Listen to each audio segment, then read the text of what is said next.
नमस्कार साथियों, आप सभी लोगों का एग्जाम लवर्स पर बहुत बहुत स्वागत है। लेकर हाजिर हुए करंट अफेयर्स के बहुत शानदार सेशन को, और इसको हम लोग बहुत ही सरल तरीके से समझते हुए पढ़ेंगे। टॉपिक बहुत अच्छा है, एग्जाम में हर वर्ष इससे प्रश्न पूछा जा रहा है। ये टॉपिक है आपका रेमन मैग्सेसे पुरस्कार। जी हाँ, बहुत ही प्रतिष्ठित पुरस्कार है और इसका प्रश्न हर वर्ष पूछा गया है, तो इसको हम लोग बहुत बारीकी से एक एक टॉपिक पर डिस्कस करेंगे। समझते हैं रेमन मैग्सेसे पुरस्कार 2024 के बारे में। सबसे पहले गाइज इसको समझेंगे हम लोग कि इसको आखिर रेमन मैग्सेसे पुरस्कार क्यों कहा जाता है। क्योंकि जो आपके रेमन मैग्सेसे हैं वो फिलीपींस, जिसकी राजधानी मनीला है, वहाँ के जो तीसरे राष्ट्रपति थे, उनकी एक दुखद घटना में मृत्यु हो जाती है और उन्हीं को याद करते हुए इस पुरस्कार की स्थापना की गई। इसको हम लोग रेमन मैग्सेसे पुरस्कार को एशिया का नोबेल भी कहते हैं। नोबेल प्राइज आपके बहुत जल्द ही 2 अक्टूबर के बाद लोगों को मिलना स्टार्ट होंगे, उस पर भी हम लोग एक वीडियो लेकर आएंगे। इस अवार्ड के माध्यम से एशिया के उन व्यक्तियों को, एशिया मतलब एशिया कंटिनेंट में जितने लगभग 50 प्लस कंट्री हैं, उनके सभी मेंबर्स जो हैं, उनके कोई ऑर्गेनाइजेशन या पर्टिकुलर व्यक्ति को ये अवार्ड दिए जाते हैं। और इस पुरस्कार को इस वर्ष 2024 में, ये आप देख सकते हैं, प्रतिष्ठित पुरस्कार 2024 में 5 लोगों को दिया गया है। और 5 प्रकार से कह सकते हैं, है ना, क्योंकि एक इसमें 4 लोग प्लस एक संस्था जुड़ी हुई है। तो इसमें देखेंगे भूटान के कर्मा फुंटसे इनका नाम है। भूटान, जिसकी राजधानी थिम्पू है, ये आपके एशिया में पड़ता है, भारत का पड़ोसी देश है। वियतनाम देखेंगे, दूसरा वियतनाम के न्युगुएन थी न्योगोक फ्रियोंग, इनका पूरा नाम है, थोड़ा सा नाम आपको याद रखना होगा।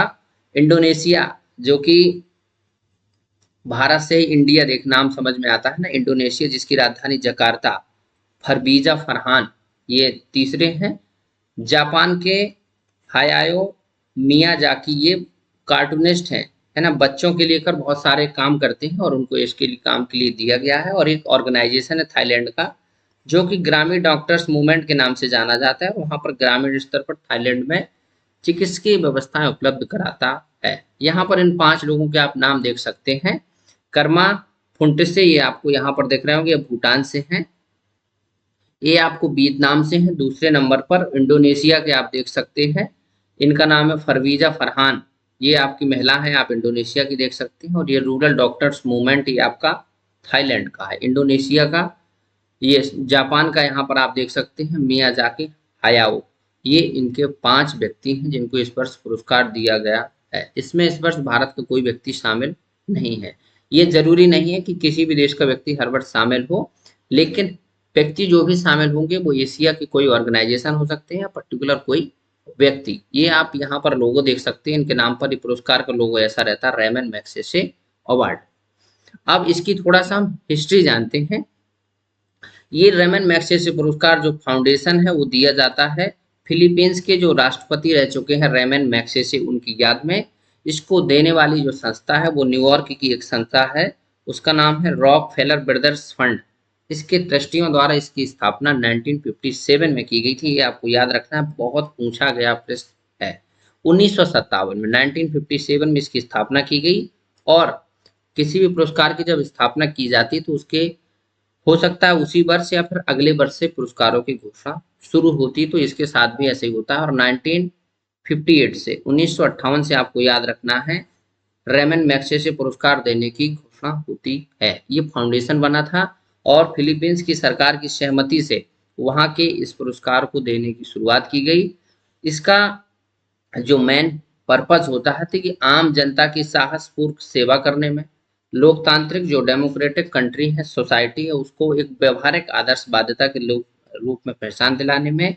और और निर्मल सरकारी चरित्र, यदि आप किसी भी सरकारी विभाग में या कोई सरकार के पक्ष में व्यक्ति हैं, काम कर रहे हैं, तो आपका जो चरित्र है, आपका नेचर है, कितना अच्छा है, इसको लिए दिया जाता है। और ये एक व्यक्ति थे रेमन मैग्सेसे, इन्हीं का इस प्रकार के चरित्र देखते हुए इन सब चीजों को दिया जाता है कि कोई व्यक्ति किस फील्ड में कितना अच्छा काम कर रहा है उसके लिए।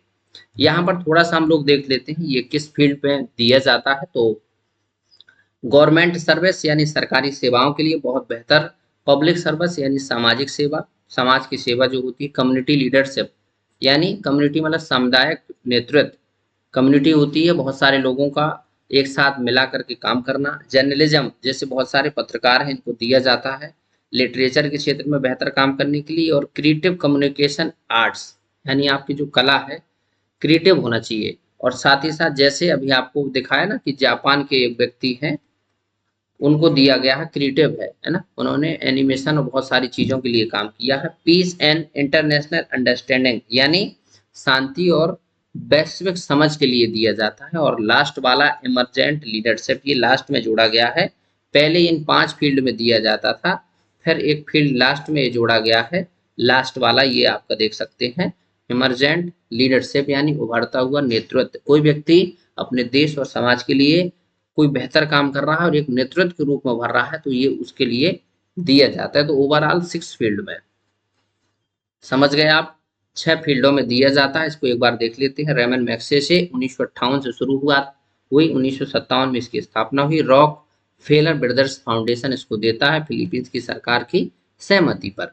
आप देख सकते हैं कुछ भारत के व्यक्ति जिनको रेमन मैग्सेसे पुरस्कार से नवाजा गया है। यहाँ पर आप चित्र देखेंगे आचार्य विनोबा भावे। थोड़ा सा मैं पेन का कलर बदल लेता हूँ। आचार्य विनोबा भावे ये भारत के पहले व्यक्ति थे और फर्स्ट इंडियन व्यक्ति थे जिनको 1958 यानी आप समझ सकते हैं पहली वर्ष ही दिया गया, फर्स्ट ईयर है ना, पहली बार और भारत के पहले व्यक्ति थे। आपने इनका नाम सुना होगा विनोबा भावे भूदान आंदोलन, जिसमें लाखों है ना, लाखों एकड़ जमीन, लाखों हेक्टेयर जमीन किसानों को और जो जिनके पास जमीन नहीं उसके लिए विशेष काम के लिए दिया गया था। फिर आप भारतीय पहले महिला का नाम यदि याद रखें तो मदर टेरेसा को 1962 में दिया गया था। और भी बहुत सारे लोग हैं जैसे कमला देवी चट्टोपाध्याय है ना, सत्यजीत रे बहुत बड़े आपके आर्टिस्ट थे भारत के कला, उनको भारत रत्न भी दिया गया। किरण बेदी भारत की पहली आईपीएस महिला, पुदुचेरी की उपराज्यपाल रही हैं। महाश्वेता देवी ये भी एक बहुत बड़ी राइटर रही हैं। अरविंद केजरीवाल दिल्ली के पूर्व मुख्यमंत्री जो कि फिलहाल में अब नहीं है ना, इनको भी 2006 में दिया गया है। अंशु गुप्ता, बेजवाड़ा विल्सन, रवीश कुमार जो कि जर्नलिज्म में आपके जाने पहचाने चेहरे हैं, रवि कन्नन, और भी बहुत सारे नाम हैं। इसमें शॉर्ट नाम है ना, फुल नहीं है। बहुत सारे लोगों को दिया गया, लगभग इंडिया के 50+ लोगों को दिया गया अब तक, 50+ याद रखिएगा। और साथ ही साथ इसमें आपको एक चीज ये याद रखना है कि भारत के किस व्यक्ति को दिया गया है, तो ये जब प्रश्न पूछा जाता है बहुत याद रखना होता है। अब भारत के नहीं दिया गया है तो इसमें ये याद रखना है कि किस वर्ष दिया गया है, पहले व्यक्ति कौन थे, ये स्टैटिक जीके का क्वेश्चन हो जाता है। और भारत में जो रवि कन्नन है लास्ट ईयर इनको दिया गया, ये भी आपको याद रखना 2023 में। ट्रांसफॉर्मिंग कैंसर कोर इन असम, असम में कैंसर के क्षेत्र में विशेष रूप से काम करने के लिए लास्ट ईयर रवि कन्नन को इनको पुरस्कार दिया गया था। ये भी आपको याद रखना, कभी पूछ लेता है। तो ये था आपका पूरा रेमन मैग्सेसे पुरस्कार, जिसको एक बार बहुत शॉर्ट में हम लोग समझते हैं। ये 66वें नंबर का है।